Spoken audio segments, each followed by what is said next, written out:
नमस्कार दोस्तों, आज मैं आपको संतोषी माता की कथा सुनाने जा रही हूँ। प्रेम से बोले संतोषी माता की जय हो। एक बुढ़िया थी, उसका एक ही पुत्र था। बुढ़िया पुत्र के विवाह के बाद बहू से सारे काम करवाती, परंतु उसे ठीक से खाना नहीं देती थी। यह सब लड़का देखता, पर माँ से कुछ नहीं कहता था। बहू दिन भर काम में लगी रहती थी, उबले थापती, रोटी रसोई करती, बर्तन साफ करती, कपड़े धोती और इसी में उसका सारा समय बीत जाता। एक दिन लड़का माँ से बोला, माँ मैं परदेश जा रहा हूँ। माँ को बेटे की बात पसंद आ गई तथा उसे जाने की आज्ञा दे दिया।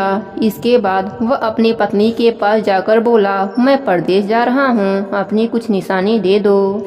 बहू बोली, मेरे पास तो निशानी देने योग्य कुछ भी नहीं है। यह कहकर पति के चरणों में गिरकर रोने लगी। इससे पति के जूतों पर गोबर से सने हाथों से छाप बन गया। पुत्र के जाने के बाद सास के अत्याचार बढ़ते गए। एक दिन बहू दुखी होकर मंदिर चली गई। वहां उसने देखा कि बहुत सी स्त्रियां पूजा कर रही थीं।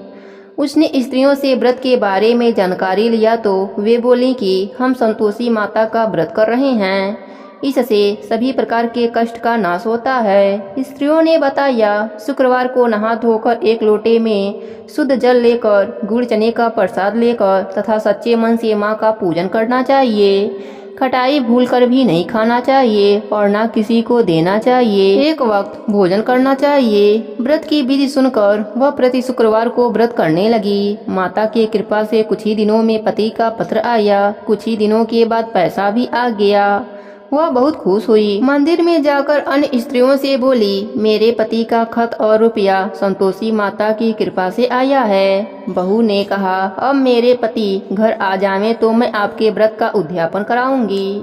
एक दिन रात को संतोषी माता ने उसके पति को सपने में कहा कि तुम अपने घर क्यों नहीं जाती।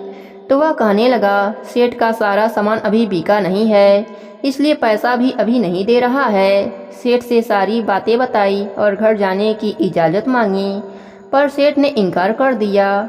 माँ की कृपा से कई व्यापारी आए, सोना चांदी तथा अन्य सामान खरीद कर ले गए। कर्जदार भी रुपया लौटा दिए।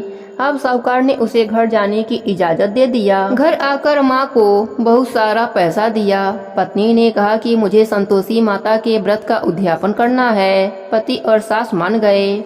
उसने सभी को न्योता देकर उद्यापन की तैयारियां शुरू कर दिया।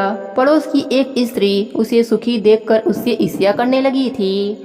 उसने अपने बच्चों को सिखाया कि तुम भोजन के समय खटाई जरूर मांगना। उद्यापन के समय खाना खाते खाते बच्चे खटाई के लिए मचल उठे तो बहू ने पैसा देकर उन्हें भलाया। बच्चे दुकान पर से उन पैसों से इमली खरीदकर खाने लगे। इससे संतोषी माता बहू पर क्रोधित हो गईं। राजा के सिपाही उसके पति को पकड़कर ले जाने लगे। तभी किसी ने बताया कि बच्चों ने उन पैसों से इमली खाई है। तो बहू ने फिर से क्षमा मांगकर पुनः व्रत के उद्यापन का संकल्प किया। संकल्प के बाद बहू मंदिर से निकली तो राह में पति आता हुआ दिखाई दिया। पति बोला, इतना धन जो कमाया था उसका कर राजा मांग रहा था। अगले शुक्रवार को उसने फिर से विधिवत व्रत का उद्यापन किया। इससे संतोषी माता प्रसन्न होकर पुत्र प्राप्ति का वरदान दिया। 9 माह के बाद चांद सा सुंदर पुत्र हुआ। अब सास बहू तथा बेटा माँ की कृपा से आनंद से रहने लगे। संतोषी माता के पिता भगवान गणेश और माता रिद्धि सिद्धि हैं। धन्य धन और रत्नों से भरा परिवार होने के कारण इन्हें संतोषी देवी कहा जाता है। सच्चे मन से व्रत करने से सभी कष्ट दूर हो जाते हैं।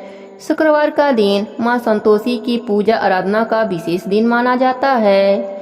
इस दिन भक्त व्रत रख कर माता को प्रसन्न कर उनकी कृपा प्राप्त करते हैं। प्रेम से बोले संतोषी माता की जय हो।